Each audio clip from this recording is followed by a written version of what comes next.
여러분 안녕하십니까? 전자신문 올쇼TV 피놉스를 위한 멀티클라우드 빌링 시스템 개발기 웨비나 진행을 맡은 이양선입니다.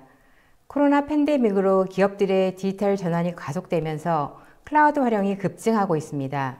그런데 기업들은 생각보다 만만치 않은 클라우드 비용으로 고민이 많습니다.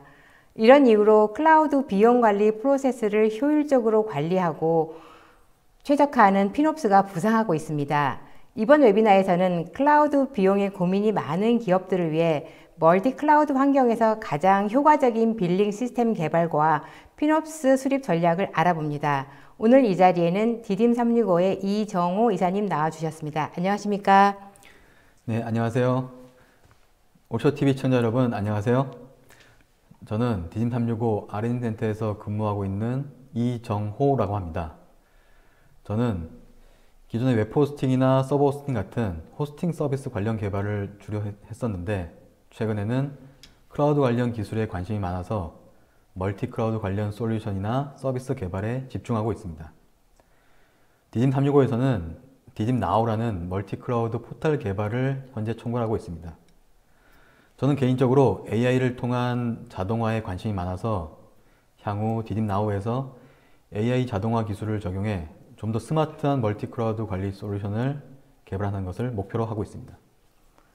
네, 이사님, 디딤365는 사실 클라우드 분야에서는 잘 알려진 기업이지만 다소 생소한 시청자분들 위해서 간략한 소개 부탁드릴까요? 예, 디딤365는 2005년에 창립했으며 멀티 클라우드 기반에서 공공기관, 엔터프라이즈, 교육, 게임, 그리고 금융까지 고객님들이 요구하시는 다양한 환경에 맞춰 서비스를 제공하고 있는 클라우드 전문 기업입니다. 자체 기술력으로 개발한 클라우드 매니지먼트 플랫폼인 디딤나우를 통해 자동화된 클라우드 관리 서비스를 제공하고 있으며 상생이라는 키워드를 기업의 가치로 선정하여 파트너와 동반 성장을 이루고자 노력하고 있는 기업입니다. 네, 잘 들었습니다.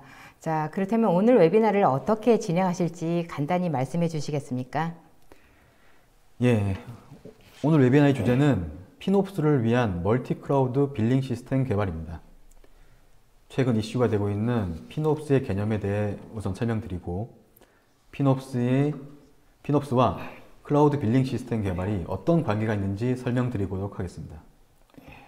그리고 디딤365에서 국내외 멀티 클라우드 서비스 업체의 빌링 시스템을 어떻게 분석하고 개발했는지에 대해 살펴보는 시간을 갖도록 하겠습니다. 오늘 웨비나를 통해 회사에서 피놉스 전략 수립 시 어떤 부분을 어떻게 준비해야 할지 아이디어를 얻는 데 도움이 되셨으면 합니다. 네, 감사합니다. 이번 웨비나는 약 50분 정도 발표가 진행된 후에 10분의 시청자 질의응답 시간을 갖도록 하겠습니다. 시청자 여러분들께서는 웨비나가 진행되는 동안에 궁금하신 사항을 채팅창으로 질문해 주시면 됩니다. 보내주신 질문은 강의 진행 후에 선별해서 이정호 이사님께 질문을 드리고 답변을 듣겠습니다. 그리고 경품도 있습니다. 웨비나에 참여하시고 설문을 작성해 주신 분과 좋은 질문을 남겨주신 분들을 추첨을 통해 경품을 보내드리니 많은 참여 부탁드립니다. 자, 그럼 웨비나를 시작하겠습니다. 이사님, 제가 서두에도 말씀을 드렸는데요. 클라우드 비용 관리 면에서 피놉스가 기업들에게 화두가 되고 있는데요. 이 사실 피놉스라는 개념은 아직까지는 일반 사용자들에게 낯설게 다가섭니다. 오픈소스와 클라우드 활용이 증가하면서 데브옵스가 등장해 주류를 이루고 있는데요. 이처럼 데브옵스와 어떤 관련이 있는 건지, 과연 피놉스는 무엇을 말하는 건가요? 예, 데브옵스가 사실 개발과 운영의 협업과 소통을 이제 중요하게 생각하는 개념이라면 피놉스는 비용을 중심으로 재무 담당자, 운영, 개발, 임원까지 클라우드 비용 집행에 관련된 모든 사람들의 협업과 소통을 중요하게 생각하는 개념입니다. 예를 들어 재무 담당자가 관리에 오너십을 갖는다면 서비스의 속도나 품질보다는 비용에 더 집중할 수 있게 되고요. 반면 운영이나 개발팀에서 관리에 오너십을 갖는다면 속도나 품질에 집중하여 비용이 지나치게 증가하는 결과를 가져올 수 있습니다. 이러한 문제를 해결하고 적절한 수준에서 클라우드 비용이 관리 통제되도록 돕는 것이 피놉스의 역할이라 생각합니다. 그렇다면 성공적인 피놉스를 위한 구성 요소를 살펴보겠습니다. 피놉스의 구성 요소는 크게 세 가지로 가시성, 운영, 최적화 이 세 가지를 들 수 있습니다. 우선 가시성의 경우 현재 내가 사용하고 있는 클라우드 서비스의 상황을 가시적으로 확인할 수 있어야 한다는 의미입니다.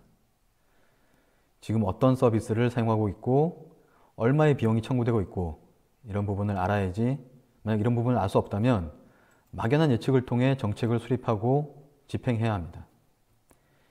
이때 가시성이 만약에 확보된다면 현재 사용 현황에 대한 보고서를 기준으로 피놉스 팀에서 최적화된 운영 정책을 수립하고 지속적으로 개선해 나갈 수 있습니다. 피놉스는 재무, 운영, 개발, 임원이 서로 협업하여 최적의 운영 방식을 결정하고 집행하고 확인하는 역할을 수행합니다. 여기서 잠깐 말씀드리고 싶은 것은 피놉스는 돈을 절약하는 것이 목적이 아니라 돈을 벌게 해주는 것이 목적입니다. 단순히 비용을 절약하는 것이 아닌 회사의 비즈니스 상황에 맞춰 적절한 시점에 적절한 비용을 집행하도록 하고 그것을 관리 통제하도록 돕는 역할을 수행합니다. 그렇다면 오늘의 주제인 피놉스와 빌링 시스템 개발은 어떤 관련이 있을까요? 유명한 경영학자 피터 드러커는 측정할 수 없다면 관리할 수 없고 관리할 수 없으면 개선시킬 수도 없다 라는 얘기를 했습니다. 여러분도 많이 들어보셨을 텐데요. 피놉스의 목표인 관리와 통제를 위해 우선 측정이 중요하다는 것을 강조하는 것으로 해석됩니다. 저희는 그 측정을 위해 클라우드 빌링 시스템 개발이 필요하다고 판단을 했습니다. 물론 저희와 같이 CMP, 클라우드 매니지먼트 플랫폼을 개발하는 회사에서는 여러 가지 다른 목적으로 빌링 시스템을 개발하고 있지만 이 빌링 시스템이 피놉스에서도 상당히 중요한 위치를 차지한다고 보고 있습니다. 오늘은 클라우드 빌링 시스템 개발을 하면서 알게 된 사실과 느낀 점에 대해서 여러분들에게 공유해 드리고자 합니다. 네, 피놉스의 개념이 어찌 보면 빌링 시스템과 중요한 관계에 있다는 것을 잘 이해했습니다. 이사님께서는 기업의 입장에서 봤을 때 비용 관리를 위한 빌링 시스템의 개발이 필요하다고 하셨는데요. 자, 그러면 제대로 된 피놉스를 위해서는 준비할 것이 많아 보이는데요. 빌링 시스템 개발은 사실은 범위가 넓은 것 같아요. 자, 우선 오늘의 주제가 클라우드 쪽이니까요. 우선 클라우드 기업들의 클라우드를 활용하는 기업들이 활용 면에서의 빌링 시스템 개발을 알아봤으면 좋겠는데요. 클라우드 빌링 시스템은 보통 어떻게 구성이 되나요? 예, 저희가 개발한 클라우드 빌링 시스템을 기준으로 전체 구성도를 한번 간략하게 설명드려 보겠습니다. 우선 AWS, KT 클라우드, 네이버 클라우드 같은 클라우드 업체가 있습니다. 이들은 보통 CSP 업체라고 하는데요. CSP 업체에서는 API나 파일 형태로 사용량과 요금 데이터를 제공해주고 있습니다. 다음으로 보시면 그 정보를 데이터 수집부에서 주기적으로 호출하거나 파일을 다운로드 받게 됩니다. 이 부분부터가 이제 클라우드 빌링 시스템이라고 보시면 되는데요. 데이터 수집부는 파이썬이나 C# 등의 언어로 사용해서 저희는 만들고 있습니다. 그 다음으로 그렇게 내려받은 데이터 파일을 디자인 365 빌링 시스템의 DB에 저장합니다. DB에 데이터가 저장되면 데이터를 분석하는 프로그램이 데이터를 분석해서 빌링에 필요한 데이터만 필터링하게 됩니다. 그렇게 최종 필터링된 데이터를 가지고 저희가 자체 개발한 CMP 솔루션인 디딤나우에서 대시보드에 표시를 하거나 보고서를 생성하거나 또는 청구서를 생성하는 데 활용하게 됩니다. 실제 저희 디딤나우에서 활용하는 사례에 대해서는 웹이나 마지막에 화면을 보여드리도록 하겠습니다. 네, 이사님께서 빌링 시스템 구축의 전체 내용을 간단히 말씀해 주셨는데도 보니까 생각보다는 굉장히 고려할 점이 많아 보입니다. 자, 근데 또 이러한 빌링 시스템이 각 클라우드마다 다를 것 같습니다. 아무래도 뭐 제공 방식이나 데이터 수집 이런 것들이 다를 것 같은데 이런 부분에 대해서 좀 구체적으로 설명해 주시겠습니까? 예, 말씀하신 것처럼 여러 업체별로 이제 상황이 많이 다르게 되는데요. 그럼 빌링 시스템 개발을 위해서 각 구성 요소별로 어떤 내용을 알아야 하고 어떤 준비가 필요한지 설명드리겠습니다. 이전 단계에서 전체 구성도를 설명드리면서 각 클라우드 업체에서 데이터를 API나 파일 형식으로 제공한다고 설명드렸는데요. 업체별 제공 방식을 좀 더 구체적으로 설명드리자면 먼저 KT 클라우드의 경우 API 형식으로 제공이 됩니다. 그리고 리셀러를 위해서 별도의 리셀러 API를 제공하고 있습니다. 이 리셀러 API를 통해서 하위의 모든 회원의 사용 정보를 읽어올 수 있습니다. 그리고 AWS의 경우 API와 리포트 파일 두 가지 형식으로 제공이 되고 있는데요. 보통 간단한 조회는 API를 사용하고 있고요. 그리고 좀 더 자세한 정보를 조회하고 싶다. 그런 경우에는 리포트 파일을 많이 사용하고 있습니다. 네이버 클라우드는 KT 클라우드와 비슷하게 API 방식을 사용하고 있는데 대신 API로 데이터를 조회하려면 오가니제이션에 미리 가입해야 한다는 차이점이 있습니다.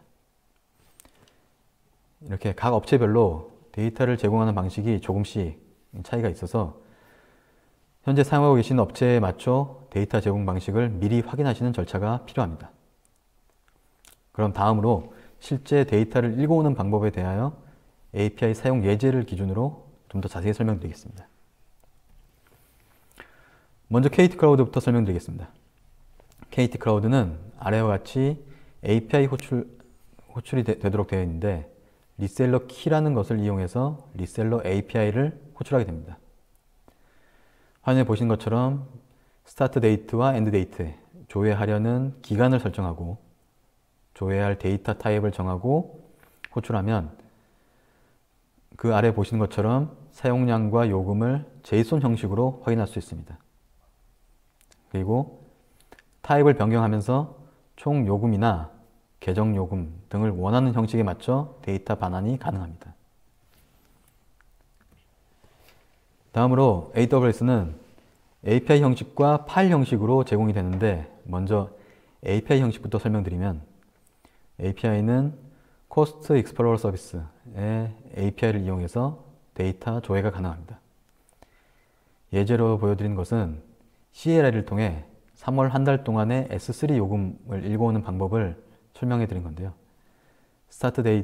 스타트와 엔드에서 기간을 지정하고 매트릭에서 읽어올 데이터 항목을 지정하면 오른쪽에 보시는 것처럼 현재 3월 사용한 S3 사용량과 요금을 확인할 수 있습니다. 추가로 AWS는 CUR 데이터 파일 형식으로도 확인이 가능합니다.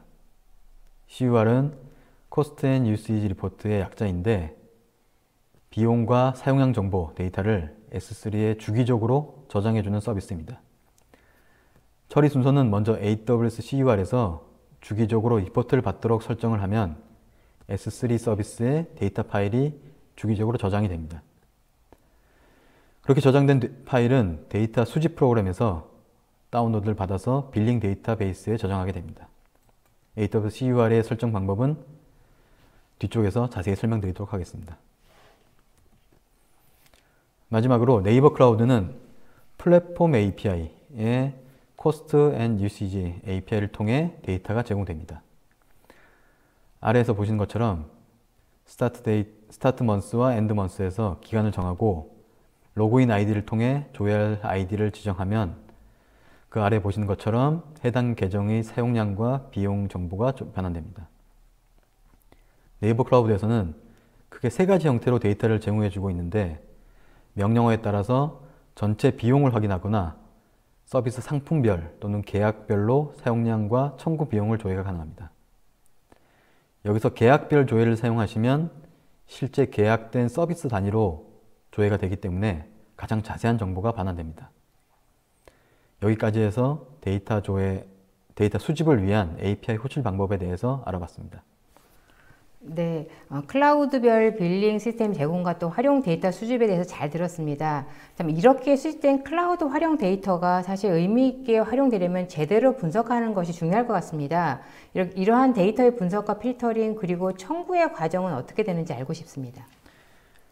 예, 그럼 이렇게 API나 파일로 조회된 많은 정보 중에서 정말 어떤 정보가 의미가 있는 정보이고 빌링 처리에 필요한 정보인지 구분이 필요할 텐데요. 그에 대해서 항목별로 한번 설명드리겠습니다. 우선 첫 번째로 누가 사용했나가 중요한데, 누가 사용했나를 알기 위해서 계정의 아이디나 계정의 교유 번호 등의 저장이 필요합니다.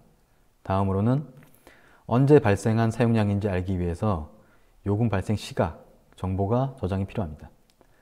그리고 어떤 정보인지 확인하기 위해 서비스 종류 저장이 필요한데, 서비스 종류는 보통 프로덕트 코드나 프로덕트 네임 등의 이름으로 조회가 가능합니다. 다음으로 서비스가 어떤 상태인지 상태 정보를 저장하는 것이 필요한데요. 상태 정보라 하는 것은 정지, 해지, 사용 등의 서비스 상태를 의미합니다. 그리고 사용량과 사용 단위 저장이 필요합니다. 예를 들어 100이라는 사용량에 대하여 10,000원의 요금이 가금되었다고 했을 때 이게 기가바이트에 대한 요금인지 아니면 리퀘스트 같은 호출 수에 대한 요금인지 구분이 되어야 정확한 데이터 표현이 가능합니다. 마지막으로 요금 종류의 구분이 필요한데, 예를 들어 실제 청구 요금과 소비자가 요금 비교를 하고 싶거나 RI나 SB처럼 약정 할인 내역을 구분하고 싶을 때 사용할 수 있습니다. 마지막으로 설명드릴 내용은 시스템 개발 개요의 마지막 단계인 대시보드나 청구서, 세무계산서 발행 부분을 설명드리겠습니다. 사실 회사에서는 보통 세금계산서나 세금계산서가 발행되어야 비용 정산이 이루어지기 때문에 이 부분을 굉장히 중요하게 생각하고 있습니다. 우선 매일 요금 데이터가 수집이 되면 그 데이터를 기준으로 실시간 요금 정보를 표시해 주거나 대시보드에 표시해 주는 용도로 사용됩니다. 그리고 그 다음으로 매월 1일에서 5일 사이에 전월 사용 요금 데이터 수집이 완료되면 그 데이터를 기준으로 고객 청구서를 생성하고 청구 금액에 대한 내부 검증이 끝나면 세금 계산서를 발행하게 됩니다. 참고로 저희 디짐365에서는 가능한 빠른 정산을 위하여 국세청 세금 계산서 마감 일정에 맞춰 매월 10일 이전에 세금 계산서 발행까지 끝내는 것을 목표로 하고 있습니다. 그래서 매월 초만 되면 빌링 처리를 담당하는 부서에서 혹시라도 문제되는 요금이 없는지 세금계산서 발행 전에 확인을 하기 위해 아주 바쁜 시간을 보내고 있습니다. 지금까지 빌링 시스템의 대강 어떻게 구성되었는지 살펴봤는데요. 구체적으로 API 각 항목에 대한 설명까지 하기에는 오늘 시간이 부족하기에 여기 담진 않았습니다. 이 부분에 관련해서는 매뉴얼을 참고하시면 도움이 될 것 같습니다. 네, 빌링을 위한 데이터 수집에서부터 고객 청구서를 만드는 것까지 자세한 설명 잘 들었습니다. 그런데 데이터 수집 방법 면에서 AWS는 좀 다른 방법을 사용하고 있는 것으로 알려져 있는데요. 이 AWS 데이터 수집은 어떻게 수집하고 있나요? 예, AWS 경우에는 앞서 설명드린 대로 API 방식과 CUR 리포트 파일 방식 두 가지를 지원해 주고 있습니다. 저희는 이 중에서 좀 더 자세한 정보가 반환 가능한 CUR 방식을 사용하기로 했는데, CUR을 사용하기 위해서는 사전에 미리 설정해야 할 부분들이 있습니다.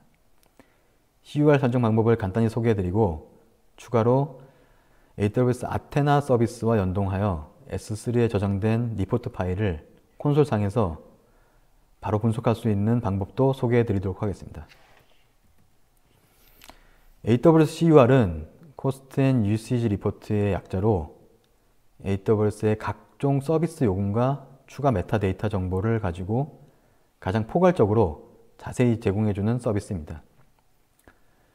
AWS CUR에서 리포트 생성 설정을 하면 주기적으로 생성되는 리포트 파일이 S3라는 서비스에 저장이 됩니다. S3에 저장된 데이터는 데이터 수집 프로그램에서 주기적으로 다운로드 받아서 빌링 데이터베이스에 저장을 하게 됩니다. 이때 중간에 아테나 서비스가 보이실 텐데요. 이 서비스는 S3에 저장된 빌링 데이터 파일을 콘솔상에서 바로 열어서 분석해 볼 수 있는 AWS 툴입니다. 그럼 CUR 설정부터 시작해서 각 부분에 대해 자세히 설명드리겠습니다. CUR 설정을 위해서는 AWS 관리 콘솔의 빌링 메뉴에서 Cost and Usage Report를 선택해 주시면 됩니다. 그 화면에서 보고서 생성을 클릭하시면 아래 화면에서 보시는 것처럼 생성 단계가 시작되게 됩니다. 우선 보고서 이름을 입력해 주시면 되는데 이건 보고서를 구분하기 위한 용도이니 원하시는 값을 입력해 주시면 됩니다. 이때 아래를 보시면 리소스 ID 포함 여부의 경우 개별 리소스 단위로 데이터를 확인할 수 있는 옵션인데 개별 리소스 단위로 하실지 이제 선택하신 후 체크를 해주시면 됩니다. 저는 기본 데이터만 분석할 예정이라 나머지 옵션은 기본 옵션을 유지하신 채 다음 넘어가겠습니다. 참고로 보고서에 어떤 내용이 포함되는지 이제 보고서 구성 내용에 표시가 됐는데 보시면 저희가 원하는 계정 아이디나 요금, 비용, 정보와 제품 속성 등이 포함되는 것을 확인할 수 있습니다. 그 옆을 보시면 다음으로 전송 옵션 화면이 있습니다. 앞서 설명드린 대로 보고서 파일은 S3에 저장되기 때문에 어떤 S3에 저장할지 S3 버킷 설정이 필요합니다. 그래서 S3 버킷을 설정해 주시고 그리고 보고서 경로 구분을 하기 위해 접두사 설정이 필요한데 이건 일종의 폴더 개념이라고 보시면 됩니다. 여기에는 원하시는 임의의 값을 입력해 주시면 됩니다. 아래 시간 세부 수준의 경우 자주 업데이트되는 데이터를 확인을 위해 저희는 매 시간을 선택하시면 되고 보고서 데이터 통합은 앞에서 말씀드린 대로 아마존 아테나 서비스를 선택해 주시면 됩니다. 아마존 아테나를 선택하시면 파일 형식이 파케이라는 형식으로 고정이 됐는데 이 상태를 유지하신 채 완료를 해서 보고서 생성을 마무리하시면 됩니다. 보고서 생성이 완료되면 일정 시간 후에 화면에 보시는 것처럼 CUR 보고서가 S3 파일에 저장되게 됩니다. 처음 생성되는데 최대 하루 정도의 시간이 걸리니까 보통 설정 후에 다음날 확인을 해보시면 됩니다. 저희는 이 파일을 내려받아서 작업을 할 예정입니다. 참고로 파일 용량의 경우 저희가 마스터 계정 하나를 가지고 측정을 해봤는데 약 580만 건의 데이터를 저장하는데 대략 123메가 정도가 소요되는 것을 확인했습니다. 사실 꽤 높은 압축률을 보이고 있는데 이건 빅데이터 저장 포맷 중 하나인 파케이 형식을 사용하고 있어서 그렇습니다. 파케이 파일은 아파치 스파크에서 많이 사용하는 빅데이터 저장 포맷으로 데이터를 로우 단위가 아닌 컬럼 기반으로 저장해서 용량을 최소화하고 처리 속도를 향상시킨 데이터 포맷입니다. 여기까지 진행이 되면 이제 보고서 파일을 S3에 저장하는 것까지의 단계가 끝났습니다. 네, AWS상에서의 빌링 시스템을 위한 단계별로 설명을 해주셨는데요. 지금까지 말씀해 주셨던 그 S3에 이 전송 완료된 보고서 파일을 사용자가 조회해 볼 수 있어야 될 것 같아요. 그래서 보고서를 조회하고 또 분석할 수 있는 그런 서비스가 필요할 것 같은데요. 실제로 이게 진행되고 있는지 알고 싶은데요. 예, 보고서를 다운로드 받아서 저희 시스템에서 직접 분석하는 것도 가능하지만 앞에서 설명드린 대로 AWS의 아테나 서비스를 이용해서도 바로 분석이 가능합니다. 아테나 서비스라는 것은 보고서를 SQL 형식으로, 표준 SQL 형식으로 S3에 저장된 데이터를 조회해 볼 수 있는 아마존의 서비스입니다. 화면에 보신 것처럼 표준 SQL문을 사용해서 파일의 내용을 조회할 수 있는데요. 예제에 나온 쿼리는 이번 달에 어떤 서비스 비용이 많이 발생했는지 상위 10개의 서비스를 조회하는 쿼리입니다. 이런 식으로 쿼리를 해서 실행하면 DB 쿼리를 실행한 것처럼 화면에 보시는 것처럼 데이터 확인이 가능합니다. 아테나 예제를 하나 더 소개시켜 드리면 이 쿼리는 EC2 유형별로 사용 시간과 비용, 시간당 요금을 확인하는 쿼리입니다. 이렇게 쿼리를 이용해서 원하는 데이터를 원하는 형식으로 조회하는 것이 가능하게 됩니다. 더 다양한 예제를 원하시는 경우 화면에 표시된 매뉴얼 링크를 참조하시면 도움이 될 것 같습니다. 추가로 아테나만으로도 충분히 원하는 데이터를 추출이 가능하지만 아테나는 텍스트 기반으로 표시가 되기 때문에 만약 데이터를 좀 더 비주얼하게 보고 싶으신 경우에는 아마존의 퀵사이츠라는 서비스와 연결하시면 여기 화면을 보시는 것처럼 나만의 대시보드를 꾸미는 것도 가능합니다. 마지막으로 데이터 수집 프로그램에서 AWS CUR 데이터를 실제 읽어드리는 방법을 잠깐 소개해 드리겠습니다. 앞에서 말씀드렸던 파케이 파일을 조회하는 방법은 여러 가지가 있겠지만 제가 여러 가지 테스트 해본 결과 파이썬을 이용하는 것이 비교적 쉽고 간편하게 처리할 수 있어서 코드를 기준으로 그 방법을 잠깐 설명드리겠습니다. 우선 S3에 저장된 파케이 파일을 보토3 모드를 이용해서 다운로드 받습니다. 보토3는 파이썬에서 AWS 서비스를 연결할 때 사용하는 파이썬 모듈인데요. 이 보토3 모듈을 이용해서 S3와 연결하여 파일을 다운로드 받으실 수 있습니다. 두 번째로 파케이 파일의 컬럼 데이터를 읽는 것은 파이얼로우라는 모듈을 사용했습니다. 마지막으로 읽어드린 컬럼의 데이터를 MySQL에 저장하는 것은 PyMySQL 모듈을 사용했습니다. 실제로 파이얼로우를 사용해 파케이 파일을 읽는 방법은 아래 예제 소스로 확인하실 수 있습니다. 소스를 보시면 우선 읽어드릴 원하는 컬럼을 필터로 지정하시고 리드 테이블 명령에 파케이 파일의 경로를 지정해서 호출하시면 아래 보시는 것처럼 간단히 데이터 조회가 가능합니다.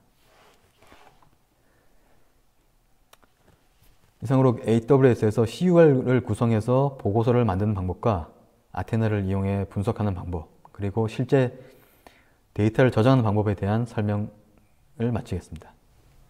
네, 이사님 말씀 들으니 AWS는 자체 서비스와 연동해서 데이터를 분석할 수 있는 방법을 많이 제공하고 있는 것 같습니다. 네이버 클라우드 플랫폼도 별도의 가입 과정이 필요하다고 들었는데요. 이 부분에 대해서도 좀 설명해 주시겠습니까?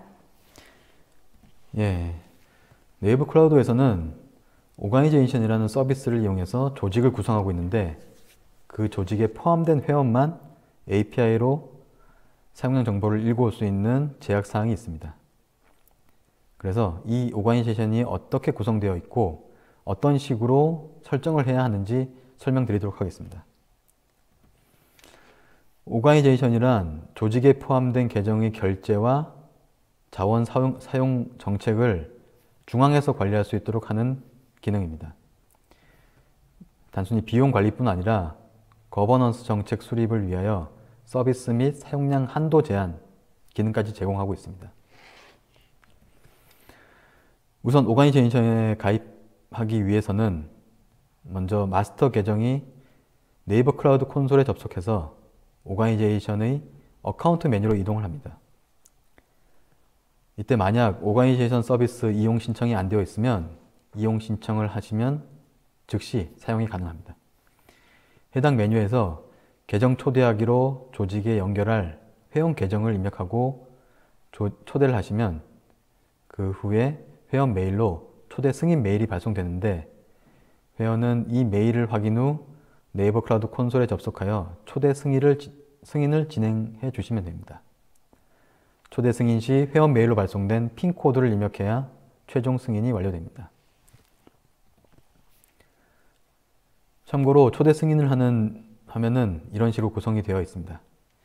이건 회원 콘솔 화면인데 여기에서 핀 코드를 입력해서 초대 승인을 하면 오가니제이션의 최종 가입이 완료됩니다. 초대 승인이 최종 완료되면 그 아래 화면에 보시는 것처럼 조직이 구성되고 각 조직별로 이용 한도 설정이 가능합니다. 이 단계까지 진행이 되면 오가니제이션 설정이 완료되고 API를 통해 하회 계정들의 사용량 정보를 읽어드리는 것이 가능해집니다. 최근에는 네이버 클라우드에서 오거니제이션 가입 없이 파트너 가입만으로 정보를 읽을 수 있도록 업데이트가 진행되고 있는 것 같은데요. 만약 변경사항이 발생하면 저희 회사 블로그를 통해 알려드리도록 하겠습니다. 네, 말씀 잘 들었습니다. 그런데 여러 클라우드 업체의 서비스를 연동해서 개발하다 보면은 각 업체의 특성을 고려해서 개발이 필요할 것 같은데요.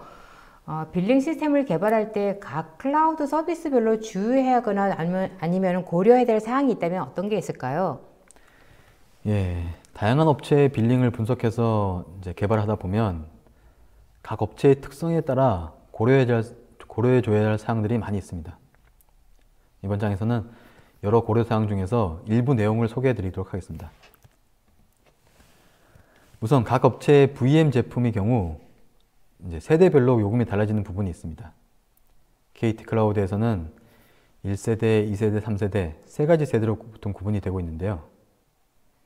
같은 사양 대비 2세대, 3세대가 1세대에 비하여 5에서 10% 정도 가격이 저렴하게 책정되고 있습니다. AWS는 지속적으로 세대별 요금 할인을 적용하는 것으로 유명한데요. 인스턴스 유형별로 세대를 구분해서 가격 할인을 제공해주고 있습니다. 예를 들어 T3의 다음 세대는 T4G라는 유형인데 동일 스펙을 기준으로 T4G가 20% 정도 저렴한 비용과 최대 40% 향상된 성능을 제공한다고 합니다.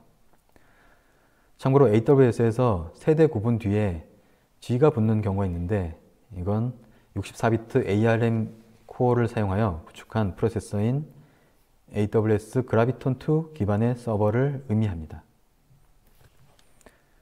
다음으로 네이버 클라우드의 경우 현재 클래식 1세대, 클래식 2세대와 VPC 세 가지로 구분이 되어 있는데요. 같은 사양을 비교해 봤을 때 2세대가 1세대에 비하여 약 5에서 10% 정도 가격이 저렴한 걸 알 수 있습니다. 이렇게 VM의 각 세대별로 요금이 달라지는 부분을 알고 계신다면 빌링 데이터를 분석하는 데 도움이 되실 것 같습니다. 네, VM의 세대별로 달라지는 요금에 대해서 말씀을 해주셨는데요. 그런데 이제 기업들의 경우는 VM을 계속 사용하는 것이 아니라 일시적으로 정지하거나 아니면 정지하는 경우가 있을 것 같은데요. 이런 경우에 요금은 어떻게 되는지도 궁금합니다. 그리고 각 클라우드별로의 그 트래픽 요금도 다를 것 같은데요. 좀 설명 부탁드립니다. 예. 서버 정지나 이건 정지는 해지랑은 좀 다른 개념이고요. 서버 정지 시 서버를 일시적으로 정지해 놨다가 다시 시작하는 경우 이런 경우가 해당되는데 이렇게 정지 시에 요금이 어떻게 부과되는지 이 부분도 각 업체별로 조금씩 다른 정책을 가지고 있어서 그 부분을 설명드리겠습니다. 우선 KT 클라우드 경우에는 서버 정지 시 서버와 기본 OS 디스크를 합쳐서 고정된 요금이 부과되고 있습니다.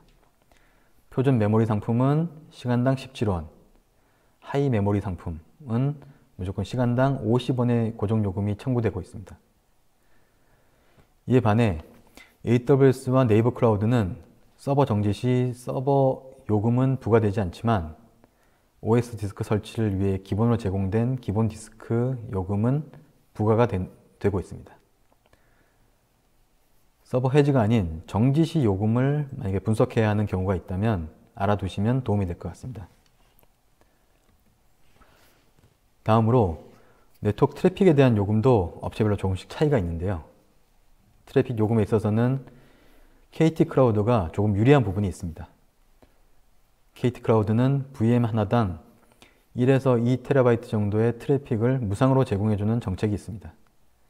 그래서 VM을 많이 사용하는 경우에는 트래픽 요금을 일부 절약할 수 있습니다. AWS와 네이버 클라우드는 비슷하게 누적 트래픽에 대하여 구간별 요금을 적용해서 청구가 되는 방식을 사용하고 있습니다. VM당 무료 트래픽을 제공하는 정책은 없지만 매월 20기가 정도까지는 무료로 제공을 하는 등 일부 무료 정책을 제공해주고 있습니다. 트래픽 요금 계산할 때 구간별 트래픽 요금 방식을 적용하고 있는 대부분 적용해주고 있는데 이 부분 계산 방식이 조금 헷갈릴 수 있어서 예제로 설명드리겠습니다. 예를 들어 네이버 클라우드를 기준으로 아웃바운드 트래픽 누적 사용량이 만약 7TB라고 가정해서 계산을 해본다면 먼저 처음 20GB까지는 무료로 제공이 됩니다. 그리고 다음 20GB부터 5TB까지는 기가바이트당 100원의 요금이 적용됩니다. 마지막으로 남은 5TB부터 7TB까지는 기가바이트당 90원의 요금이 적용됩니다. 이렇게 구간별로 다른 요금이 적용될 수 있습니다. 가끔 총 사용량을 기준으로 예를 들어 7TB 전체를 90원으로 계산하거나 하는 오해가 발생할 수 있는데 그런 경우 이 부분을 참고하시기 바랍니다. 마지막으로 고려할 사항은 AWS의 RI나 SP 같은 할인 정책에 대한 것입니다. RI나 SP를 구매해서 적절한 수준에서 관리를 하려면 RI, SP의 구매 금액과 할인 적용 금액을 확인해야 하는 경우가 있습니다. 이때 데이터상에서 구분하는 방법을 알아두시면 도움이 되실 것 같습니다. 우선 RI를 구분하기 위해서 앞에서 설명드린 CUR 보고서 파일의 라인 아이템 타입이라는 컬럼을 이용해서 조회가 가능합니다. 아래 보신 것처럼 라인 아이템 P로 검색하시면 RI 구매한 금액을 확인할 수 있습니다. 그리고 그 아래에 디스카운트 유세이지로 검색하시면 RI 할인이 적용된 금액을 확인할 수 있습니다. 실제 조회된 데이터를 보시면 이렇게 서비스 종류와 상세 내역, 그리고 청구 금액까지 확인이 가능한 것을 볼 수 있습니다. 세이빙스 플랜의 경우 동일하게 앞에서 설명드린 라인 아이템 타입을 이용해 조회가 가능합니다. 아래 보시는 것처럼 세이빙스 플랜 리콜링 P로 검색하시면 세이빙스 플랜을 구매한 금액을 확인할 수 있고 그 다음으로 세이빙스 플랜 커버드 유세이지로 검색하시면 세이빙스 플랜이 적용되어 할인된 금액을 확인할 수 있습니다. RI와 SP 관리를 위해 AWS 콘솔에서도 RI 사용률 정보나 충당률 정보를 자세하게 표시해주고 있습니다. 왼쪽 화면을 보시면 왼쪽 화면은 RI 사용률을 의미하고 오른쪽 화면은 SP의 충당률을 의미합니다. RI 사용률 정보를 보시면 사용률이 100%가 아닌 내역이 있는데요. 예를 들어 T3 마이크로 인스턴스 유형의 RI를 구매했지만 만약에 적용 가능한 인스턴스가 없다. 그런 경우에는 RI가 제대로 적용이 안 돼서 이렇게 사용률이 낮게 처리되는 경우가 있습니다. 이런 내역들을 주기적으로 체크해서 할인 정책이 제대로 적용되고 있는지 지속적인 확인이 필요합니다. 여기까지 해서 빌링 개발에서 주의할 필요가 있는 사항들에 대해서는 설명을 마치겠습니다. 네, 빌링 시스템이라고 하면은 최종적으로는 고객 청구와 연동이 되어야 할 것 같은데요. 월 단위로 요금을 청구한다면 어느 시점까지의 요금으로 청구를 할지 기준이 필요할 것 같습니다. 각 클라우드 업체의 요금 확정 시점은 어떻게 되나요? 예, 이 부분은 사실 빌링 처리의 마지막 단계인 청구서 생성과 관련된 부분인데요. 보통 월별로 요금 처리를 한다고 했을 때 전월 요금 데이터를 언제 마감해서 언제 며칠을 기준으로 정해야 하는 건지 그 기준을 정하는 것이 필요합니다. 이번 장에서는 그와 관련해서 설명을 드리도록 하겠습니다. 먼저 KT 클라우드의 경우 매월 1일을 기준으로 전월 말일까지의 사용 요금 데이터를 읽어와서 요금을 확정하고 그 확정된 요금을 기준으로 청구서를 생성하게 됩니다. 따라서 KT 클라우드의 경우에는 매월 1일이 전월 사용 요금 확정 시점이라고 보시면 됩니다. AWS는 조금 복잡한데 AWS는 인보이스 발행 시점을 기준으로 설명을 드리겠습니다. 우선 매월 3일에 전체 서비스 사용 요금에 대한 인보이스가 발행되면서 1차 요금 확정이 됩니다. 여기에는 실제 사용한 전체 서비스 요금이 포함이 되고요. 그리고 5일에는 서포트 플랜 같은 구독 요금에 대한 인보이스가 발행이 되면서 2차 요금이 확정이 됩니다. 그 이후 8일에서 최대 10일까지 환급금 항목으로 인보이스가 계속 발행되게 됩니다. 여기까지 인보이스 발행을 기준으로 한 요금 확정 시점이었습니다. 저희는 할인 금액을 따로 처리하지 않기 때문에 8일에서 10일까지의 환급금 내역은 제외하고 5일까지 확정된 요금을 기준으로 빌링을 처리하고 있습니다. 그래서 저희 빌링 시스템 입장에서는 AWS의 전월 요금 확정 시점을 5일이라고 보시면 됩니다. 이건 업체마다 경우가 다를 수 있는데 만약 환급금까지 포함해서 빌링 처리를 하고 싶으신 경우에는 10일로 기준일을 정하시면 될 것 같습니다. 실제 AWS의 인보이스 발행 내역을 보시면 이런 식으로 순차적으로 계속 발행이 되는 것을 확인할 수 있습니다. 구체적인 금액은 공개 드릴 수 없지만 5일 이후에 환급금 부분을 보시면 앞에 마이너스가 붙은 것을 확인하실 수 있습니다. 참고로 이 인보이스는 3월 사용요금에 대해서 4월에 발행된 것인데 가장 상단을 보시면 3월 5일자 인보이스가 등록된 것을 보실 수 있습니다. 이건 3월 월 중간에 RI나 SP를 구매한 경우 그 당시에 즉시 해당 금액에 대한 인보이스가 발행되어서 이렇게 표시가 되고 있습니다. 실제 인보이스 내용은 이런 보시는 것처럼 PDF 형태로 제공이 됐는데 그 내부, PDF 내부의 내용은 화면에 보시는 것처럼 이런 형태로 제공이 됩니다. 위쪽은 서비스 사용 요금이고 아래쪽은 RI 구매 금액을 의미합니다. 추가로 인보이스 발행 시점에 맞춰서 세금 계산도 함께 발행이 됩니다. 보시는 화면이 실제로 4월에 발행된 세금계산서 내역인데 이렇게 인보이스 하나당 세금계산서가 하나씩 매핑돼서 발행되는 것을 보실 수 있습니다. 마지막으로 네이버 클라우드의 경우에는 매월 2일 기준으로 전월 요금이 최종 확정됩니다. 네이버 클라우드 내부에서 매월 1일 전월 사용 요금을 처리하는 배지가 돌게 되고요. 그 이후에 일반 사용자나 파트너는 2일이 되면 최종 확정된 금액 확인이 가능합니다. 네이버 클라우드의 청구가 확정되면 관리 콘솔에서 이렇게 최종 사용 요금을 확인할 수 있습니다. 그리고 그 시점 이후부터 API를 이용해서 전체 사용 금액과 서비스별 사용 금액, 그리고 계약별 사용 금액을 조회가 가능합니다. 여기까지 해서 청구서 생성을 위해 전월 요금 확정 시점을 언제로 해야 하는지에 대한 설명을 마치겠습니다. 네, 빌링 시스템 개발에 필요한 클라우드 활용 데이터 수집에서부터 청구를 위한 전체 과정에 대해서 설명해 드렸는데요. 자, 이제는 실제 서비스 활용 사례에 대해서 알아보았으면 합니다. DDIM 365에서는 매우 유용한 빌링 서비스를 제공하고 있는 것으로 알려졌습니다. 어떻게 서비스를 하고 계시는지 설명 부탁드립니다. 예, 이제 그럼 마지막으로 이렇게 개발된 빌링 시스템을 과연 DDIM 365에서 개발한 DDIM Now 솔루션에서는 어떻게 활용하고 있는지 이제 잠깐 소개해 드리겠습니다. 첫 번째로 매월 생성된 청구서와 이제 실시간으로 읽어온 빌링 데이터를 사용해서 비용 요약 데이터를 보여주고 있습니다. 그러니까 대시보드 형식으로 표시가 되고 있는데요.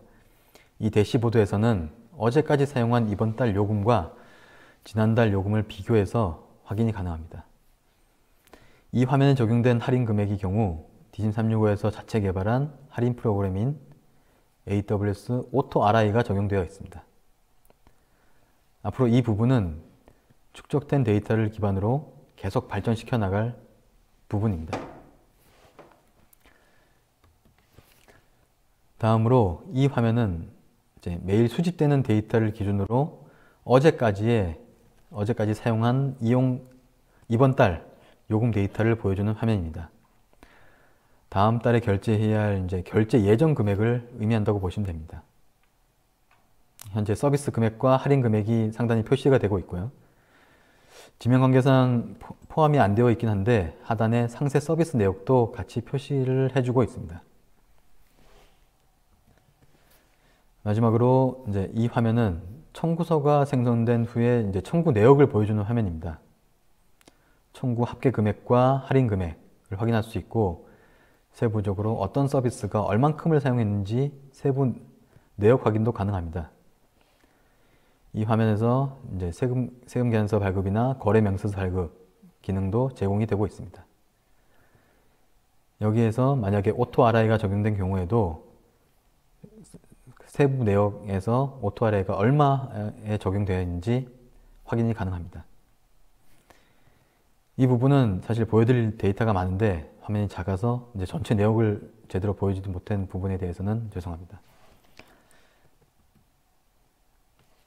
이상으로 이제 피놉스를 위한 멀티 클라우드 빌링 시스템 개발기에 대한 발표 내용이 이제 끝났는데요. 사실 이제 꼭 피놉스가 아니더라도 효율적인 클라우드 운영에 대한 아이디어를 얻는데 사실 조금이나라도 도움이 되셨으면 합니다. 예, 감사합니다. 네, 이정호 이사님 장시간 소개해 주시고 발표해 주신 내용 감사드립니다. 수고하셨습니다. 예. 네, 이정호 이사님께서 강의하시는 동안 시청자들께서 많은 질문을 주셨습니다. 소중한 질문 몇 개를 골라봤습니다. 질문 드리겠습니다.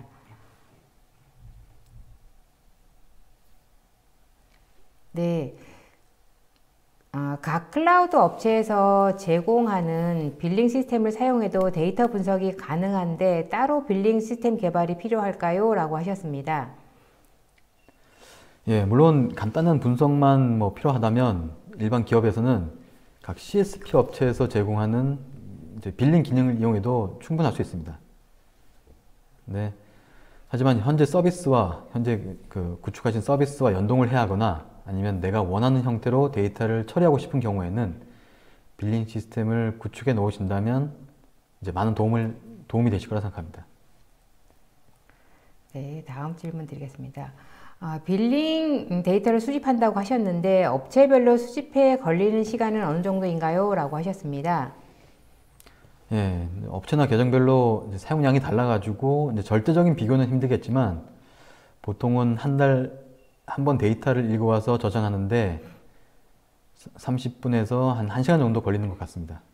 어떻게 보면 이제 긴 시간이지만 하루에 한 번 이제 전날 사용량을 읽어와서 저장하기 때문에 아직까지는 크게 문제되는 부분은 없습니다. 저희는 이 시간을 그래도 최대한 줄이기 위해 여러 가지 시도를 해보는 중입니다. 네, CUR에서 반환해주는 데이터 항목의 구체적인 내용을 알 수 있을까요? 자료를 찾을 수 있는 경로가 있을까요? 라고 하셨는데요. 예, 사실 이 부분은 한글 자료가 이제 많지 않고 현재로서는 AWS 사이트의 매뉴얼을 확인하시는 것이 가장 좋습니다. 예, AWS의 설명서 페이지에서 Cost and Usage Report라고 이제 검색을 하시면 관련 정보를 많이 찾아볼 수 있습니다. 네, 다음 질문은요. KT와 네이버 클라우드 플랫폼의 경우 API 호출에 제한은 없나요? 라고 하셨습니다. 예. 공식적으로 표시된 것은 이제 KT 클라우드의 오픈 API 경우 1초당 이제 한 건 호출 제한이 있는 것이 있는데요.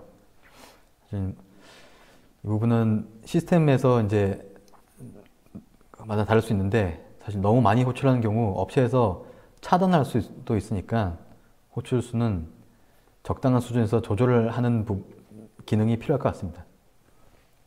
예를 들어서 뭐 호출수 예를 들자면 이제 1분에 최대한 몇 건까지 갑자기 그 시스템에서 과부하 걸려가지고 뭐 몇천 건, 몇만 건의 호출이 들어갈 수도 있는데 뭐 프로그램이 잘못되면 그런 경우에는 차단이 될 수 있으니까 1분에 최대한 100건 뭐 그런 정도의 수준을 넘어가지 않도록 시스템적으로 제한이 이제 필요하게 됩니다.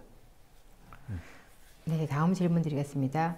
피놉스에 대한 자료나 참고 사이트를 알고 싶습니다. 라고 하셨는데요. 예, 피놉스에 대한 공식 사이트는 pinops.org라는 사이트가 있습니다. 사실 여기에서 이제 최신 정보를 확인이 가능하고 국내에서는 오라이에서 나오는 이제 클라우드 피놉스라는 책이 있는데요. 해외 서적인데 번역해서 출간이 되었습니다. 이 책을 참고하시면 많은 도움이 될 것 같습니다. 그리고 국내외 여러 업체에서 피놉스에 대한 소개 글들을 이제 현재 많이 올리고 있습니다. 이 내용들은 사실 각 업체의 상황에 맞게 설명되는 부분이 있어서 좀 걸러서 좀 들으셔야겠지만 각 업체들이 피놉스를 어떻게 준비하고 있는지 이해하는 데는 도움이 되실 것 같습니다.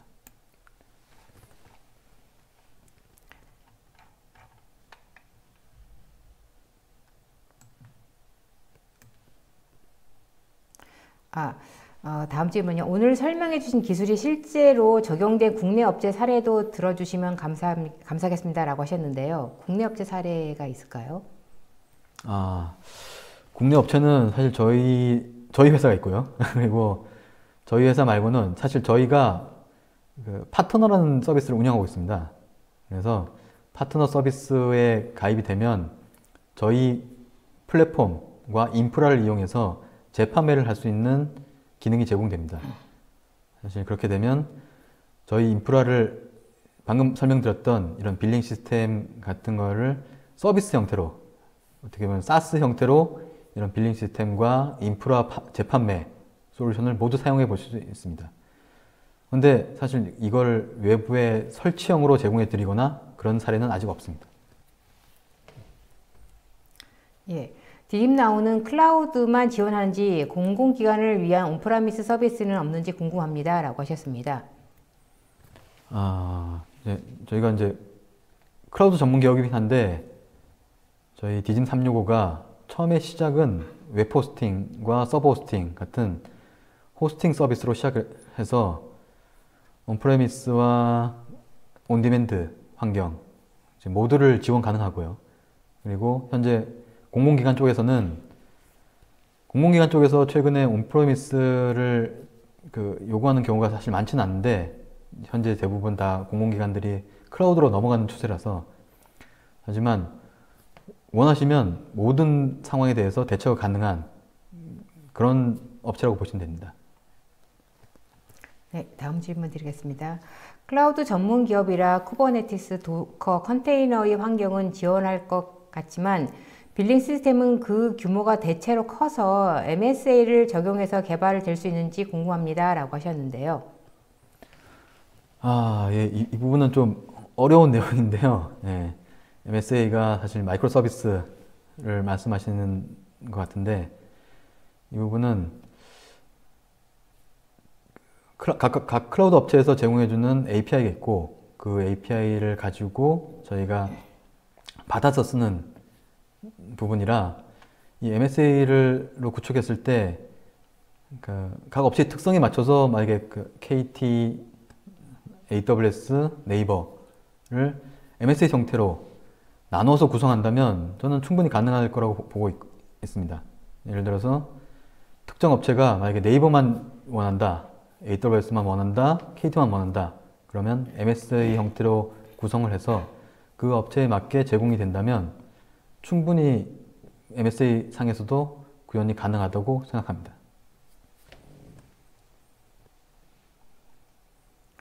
네, 다음 질문은요.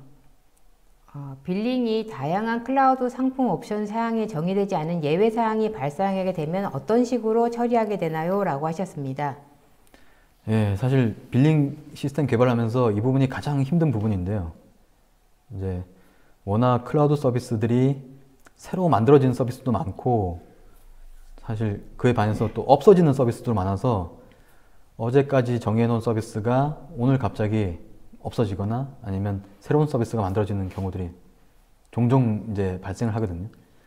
그래서 저는 이 부분을 체크하기 위해서 빌링 시스템에서 계속 주기적으로 빌링 데이터를 수집하면서 만약 기존 패턴과 조금 다른 부분이 있다면 그 부분을 알람을 받고, 그 알람 받은 내용에 대해서 저희 내부 관리자가 계속적으로 확인해서 틀린 부분에 대해서 적용을 하고 수정해주는 작업을 계속 해주고 있습니다. 사실 이 부분은 사람의 손을 많이 좀 빌리고 있는 거라고 생각하시면 될 것 같습니다. 네, 다음 질문 드리겠습니다. 굉장히 많은 질문이 쏟아졌는데요. 빌링을 위해서는 실제 사용량을 측정해야 할 텐데요. 실제 사용량을 정확히 측정하기 위한 노하우가 있다면 무엇인지 궁금합니다. 라고 하셨습니다. 예, 이 부분도 저희가 이제 굉장히 고생한 부분 중에 하나인데, 예를 들어서 아마존 같은 경우에는 그 빌링 데이터를 가지고 오게 되면 보통 하루 전 데이터를 가져오게 됩니다.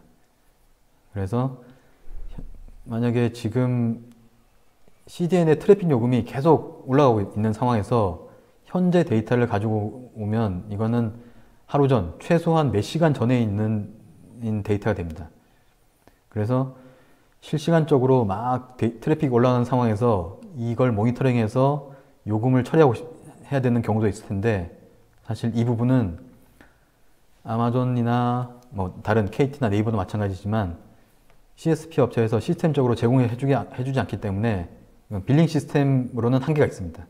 그래서 저희는 여기서 이제 고민해서 만든 방법이 이렇게 빌링 시스템과 플러스 해서 나머지 저희가 만든 에이전트 프로그램을 서버에 설치해서, 만약에 서버에 대한 사용량 모니터링이라면 저희 에이전트를 설치해서 실시간 모니터링을 하고 빌링 데이터와도 조회하고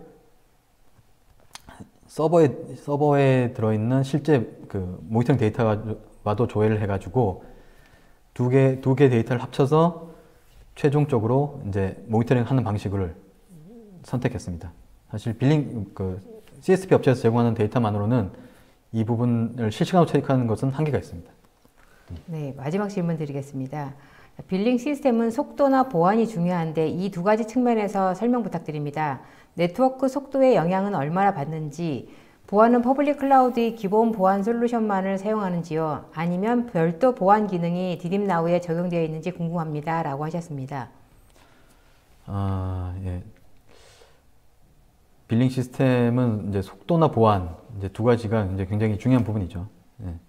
그래서 일단 속도 부분은 저희가 해결하지 못하는 수 있는 부분도 있고요.